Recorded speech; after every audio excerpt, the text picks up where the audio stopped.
You want us to toast sandwiches with a broken toaster? Sure. I work at a sandwich place. Despite the town being 75% restaurants, everyone seems to want to eat here instead. Unfortunately, during our remodel, the toaster broke. Won't turn on. We have another toaster the owner put here that is also broken. It doesn't fully warm things up. We tell the owner and he suggests we can just use the broken toaster. The compliance. We have to toast all the sandwiches on a broken toaster. You know that King of the Hill episode where they introduce water-efficient toilets that they have to flush as many as 7 times? Well, that's how the broken toaster works. We have to toast the sandwiches in a 5 to 10 second interval. And it doesn't heat up all the way, meaning they can be in there several minutes and still be lukewarm. We warned you, owner and customers, especially the junior Karens of America, that the toaster will take a long time to fully warm up the sandwich. You still had to have your freaking rotisserie chicken. Massive pileup after massive pileup at the toaster as we try to toast the sandwiches in something worse than an easy bake oven. It's what you wanted, so that's what you get. One place I worked, a benefit was free coffee. There was a coffee maker on every floor. Ours broke. We complained. We were told to go to another floor and get coffee there. Okay, no problem. First day we realized taking the stairs with a full cup of coffee wasn't a good idea. So we used the elevator. Both ways. From 7:45 until 8:20 every morning, there were always people waiting for the elevator, including the executives with offices on the top floor. Usually it took a minimum of 2 weeks for anything to be repaired. We had a new coffee maker installed the afternoon of the 3rd day. Bring in an ironing board and an iron, it will be faster. I work at one of the few places to eat in a town that is about 75% restaurants. What? Years ago I worked in an airport restaurant. The toaster broke. Set off the fire alarm. Generally, it's inconvenient, a fire alarm, but it would not reset for an hour. Freaking out passengers nursing hangovers was awful. We were told under no circumstances could we even look at the toaster.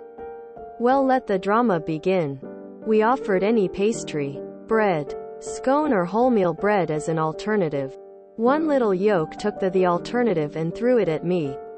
Unfortunately, he worked there and did it in his airline's uniform. Someone frog marched him back to apologize. Then, still with no toaster, the sneers got more entertaining, like, "Why can't you toast bread? My 3-year-old can do it. Gosh, she is very accomplished. But we are not allowed to trigger the smoke alarm." Well, someone of the folks was a journalist who was desperate for a story, and our toaster got written up as a comedy story on the journalist travel and lifestyle article. Start giving your customers your manager's cell number along with a corporate number if you're the toasted sandwich place I think you are. If this is a franchise, your boss is about to get into big trouble. I feel your pain. That's setting you up to fail. Last month I had 30 minutes before my train was due. I ordered a panini at the sandwich bar next to the station. They took my money and then said the panini machine needed some time to warm up.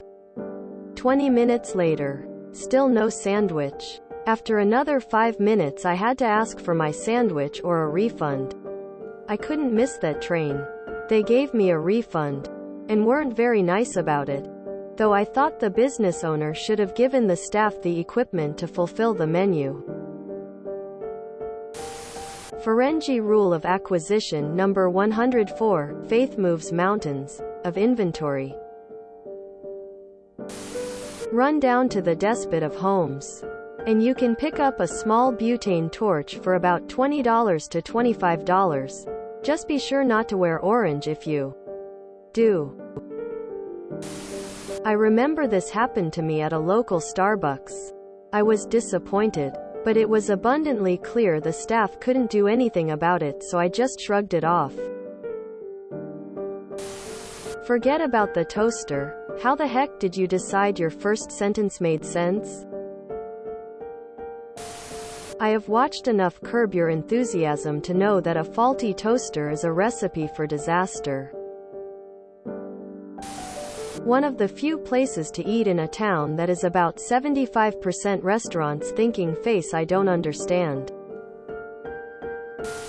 It's what you wanted, so that's what you get. This is the official song of this sub.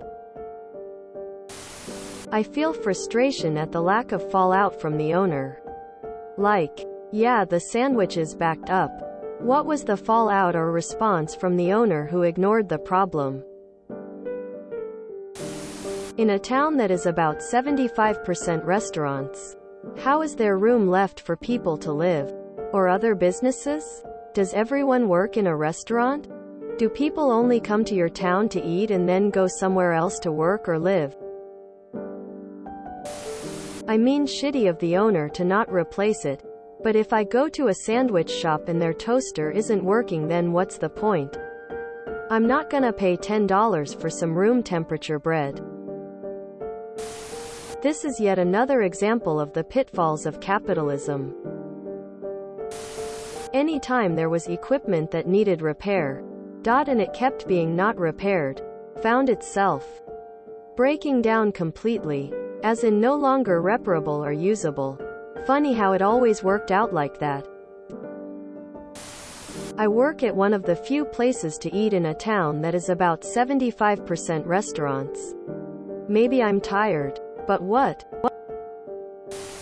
I worked at this little cafeteria-style place as a teenager making sandwiches, and the toaster there, which was a commercial-type toaster, was absolute dog shit. It worked better as a dehydrator because you put bread in, set it to max, waited like 5 minutes and it would pop up barely warm. So you had to do that like 5 times. Problem was, by the time you've actually toasted the bread, it's all dried out and crackeresque. One day my coworker left on his lunch break to go to the store and bought a $12 toaster that ended up working just fine. If you enjoyed this video, please check out our playlists full of similar content. CrazyCoKids is like doom scrolling for your ears. Please like, share, and subscribe.